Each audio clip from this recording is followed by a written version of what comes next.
Okay, so get this. A woman in Baltimore back in the 50s, right, gets diagnosed with cancer, cervical cancer, and her cells, they basically flip the script on like all of medical history. Wild, right? That's Henrietta Lacks. And that's just the tip of the iceberg for this deep dive. We're going deep, deep into the world of genetics. Yeah, talk about big questions. I mean, this is what makes us territory. Like, Yeah. how much say do we really have in our own biology? It gets kind of deep. And we're going all in, like way back to those early ideas about inheritance, before we knew anything, really all the way to the stuff that totally blew our minds about life itself. And to guide our journey, we've got two incredible books, The Gene by Siddhartha Mukherjee, and everybody knows this one, The Immortal Life of Henrietta Lacks by Rebecca Skloot. Those two together. It's mind-blowing how much our view of genes has changed, even just since those were written. Like, we've gone from straight-up myths to, like, decoding the instruction manual for life. No kidding. It's like going from reading your horoscope to having the blueprints for a human being. But before we go there, think about this. Imagine trying to make sense of inheritance without even knowing genes existed. Oh man, they had some wild theories back then, like Darwin total genius, right? But he thought these things called gemmules were the answer. Tiny particles floating around, grabbing info from your body parts, and somehow passing it on to your kids, like each organ just sending out mini blueprints. It sounds kind of beautiful in a way, but yeah, not quite how it works. Amazing though, right? How even those totally off-base ideas got the ball rolling for what we know now. 100%. Those missteps. Totally crucial. It's like you got to try to fly with cardboard wings first to really appreciate how sleek a spaceship is. It shows how intricate and honestly elegant the real deal is. So who finally ditched the cardboard wings and built the rocket? That'd be Gregor Mendel. This monk seriously revolutionized everything we thought we knew about inheritance, and he did it with pea plants. Pea plants. Not exactly glamorous, is it? Don't underestimate the power of a pea. Mendel meticulously crossbred thousands of them, meticulously tracked every little trait generation after generation, and let me tell you, what he found out was huge. Yeah. Absolutely monumental. All right, I'm intrigued. What did those peas tell him? So Mendel basically lays out the ground rules of inheritance, dominant traits, recessive traits. He figured out that inheritance happens through these separate units. We call them alleles now. His work was revolutionary. I mean, But it got buried, didn't it? Like, for decades. Talk about being ahead of your time. What if everyone had been ready for his discoveries back then? it's crazy to think about, right? Yeah. Just goes to show, even the biggest, most game-changing ideas, they need the right moment. Like, imagine trying to convince people the world was round when everyone knew it was flat. Yeah. Not going to be easy. So who picked up Mendel's torch? Who finally said, wait a minute, this guy was onto something? That credit goes to a few people, but William Bateson, for sure. They called him Mendel's Bulldog, which I gotta say is pretty great. Mendel's bulldog. I love it. Sounds like he knew a good idea when he saw one. Oh, he did. But even with folks like Bateson fighting in Mendel's corner, there was pushback. It's always a struggle when you challenge those really fundamental ideas, those big picture ways of seeing things. And in this case, that new way of seeing things had a new name, the gene. One word, and everything changes. That's when we really start to grasp inheritance. It's the foundation for everything that comes after. And it's a journey that takes us from these unassuming little pea plants straight into some seriously big ethical questions, but we'll save that for later. You know, we've talked about seeing traits passed down, like literally watching it happen with Mendel's peas, but actually figuring out that DNA was the thing carrying that information. Right. Whole other story. Right. It's like, and then magically we knew. But how do you go from these invisible genes to like zeroing in on DNA as the culprit? It wasn't magic, though I get why it feels that way. More like a bunch of breakthroughs, one after the other. First, you've got Griffith. He's messing around with bacteria, right? Yeah. And what he shows blows people's minds. Something can actually pass genetic info between organisms. Okay, so something's going on, but nobody has a clue what it is. Like finding a note that changes everything, but having zero idea who wrote it. And then Avery and his crew, they're the ones who figure out that the note, that carrier of information, it's DNA. Right. But here's the thing. We still don't have the full picture. That's where Watson and Crick come in. They cracked the code with the double helix model. Game over. That image is iconic for a reason. Everyone's seen that twisted ladder thing. Because it made inheritance real. Suddenly, it wasn't just this abstract idea. Now we've got the actual molecule, the blueprint of life right there in front of us. It changed everything. Speaking of changing everything, can we circle back to Henrietta Lacks, we touched on her story, but her cells, those HeLa cells, they were a big part of this whole journey, right? Huge. So Henrietta's cells, they became the first immortal human cell line. They could just keep dividing, multiplying forever in the lab, which had never been done before. Okay, that's both really cool. And also, like, what are the implications of that? What did that mean for science to have these immortal cells? It meant everything. Seriously, polio vaccine, HeLa cells. Cancer research, HeLa cells. Mapping the human genome. You guessed it. It's hard to overstate how much those cells have helped us understand biology, medicine, everything. That's incredible. But it's also, I mean, the book makes it clear that Henrietta and her family, they didn't know. No consent, no compensation, and this is all built on something taken from her. It's complicated. Morally, there are so many issues there. Informed consent, especially back then, especially with Black patients, it just wasn't the same. And Henrietta's case, it forces us to think about that, about who benefits from scientific progress. It reminds us that behind every discovery, every breakthrough, there's a story. Often it's a human story, and we can't forget that. So from HeLa's cells to, I mean, this is big, this Human Genome Project.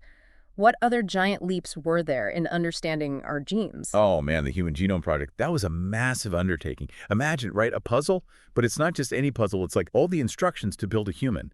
And we have to put it together with no picture on the box. Talk about a challenge. I bet there were some surprises along the way. Oh yeah. Yeah. The biggest shock. We have way fewer genes than anyone thought, like scientists. They were expecting hundreds of thousands, maybe even millions of genes to make a person. So how many does it take? Spill the beans. Ready for this?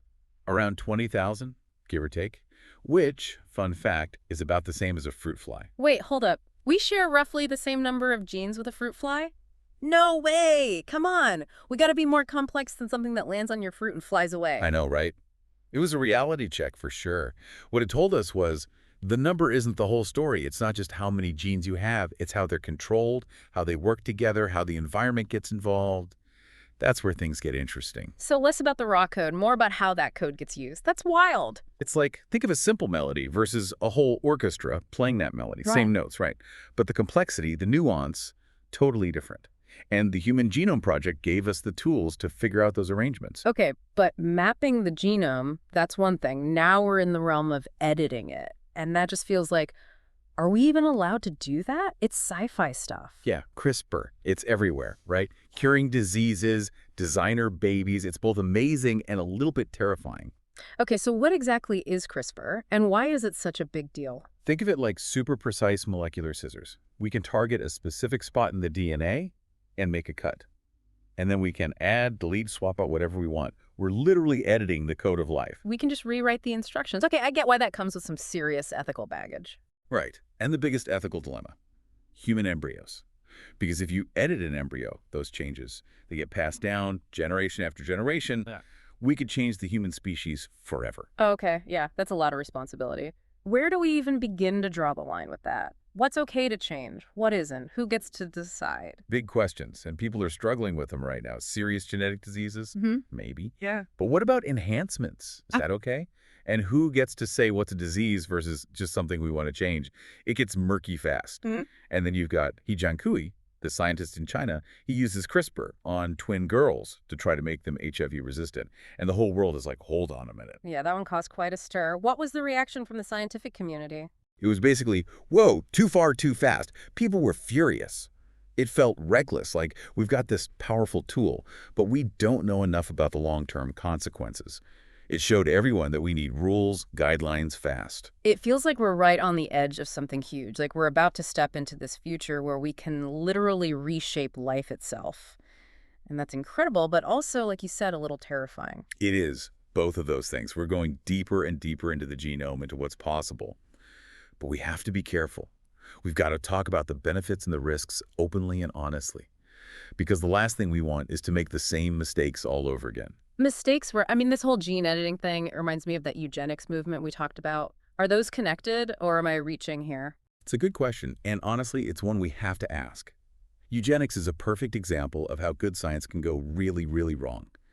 We have to make sure that when we learn things about genes, about how to change them, we're using that knowledge ethically, and that we're thinking about things like equity and justice. So it's not just about the science, it's about the values behind the science and how we choose to use it. 100%. It's a conversation that everyone needs to be a part of. What are the limits? How do we make sure things are fair? How do we make sure we're not making existing problems worse? These are not questions we can ignore. Not anymore. It's kind of mind-blowing, right? We're talking about literally editing the blueprints of life.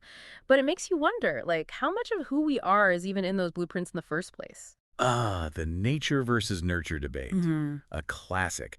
And honestly, the more we learn about genes, the more complicated it gets. Right. Like, you hear those stories, identical twins, separated at birth, meet later, and it's like they're the same person, same Yeah. taste in music, same career, same weird little habits. Makes you think, what's actually hardwired versus what's just like life experience? Yeah, those twin studies are pretty wild. They definitely suggest that genes play a big role.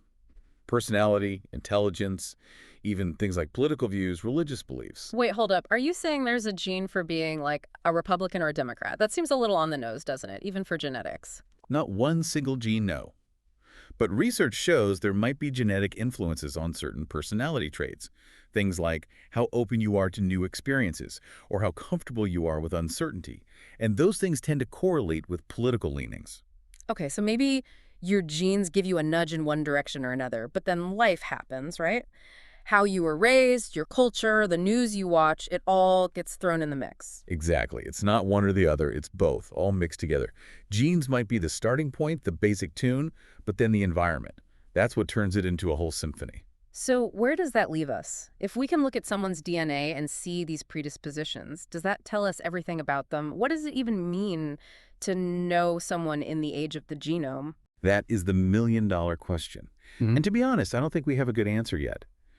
Knowing someone's genes even really well doesn't mean you can predict their every move, their choices, their life. It's not all spelled out in their DNA. So it's like genes give you tendencies, but they don't write the whole story. Exactly. We're not robots programmed by our genes. Our genes influence us, for sure. But they don't decide our fate. And now, with gene editing, things just get weirder, right? We're not just understanding our genes, we're changing them. What does that do to our sense of self? What does it mean to be human if we can just rewrite the code? It's a huge question. Philosophers, ethicists, they're all trying to wrap their heads around it because it's uncharted territory. If we can manipulate our own genetic code, what does that say about free will, about human potential, what makes us unique? It's like almost more of a philosophical question than a scientific one at this point. It really is. The more we learn about the human genome, the more questions we have. And they're not just about science, they're about ethics, about philosophy, about what it means to be human. So, where do we go from here? What's the takeaway for everyone listening? All this mind-blowing stuff about genes and identity, the future of our species. It's a lot. For me, the biggest thing is to remember that this is an ongoing journey. We're always learning new things about genetics, and with every answer, we get a dozen new questions. So it's not about figuring it all out. It's about being okay with the mystery and having conversations about what it all means. Yes, exactly. This isn't just about science, it's about what it means to be human. And that's a story that's still being written. And that's a wrap on our deep dive into the history of genetics. From those little pea plants to gene editing, we've covered a lot of ground today. But more than anything, I hope we've sparked some curiosity, maybe even a little debate. So keep exploring, keep asking those big questions, and we'll see you on the next deep dive.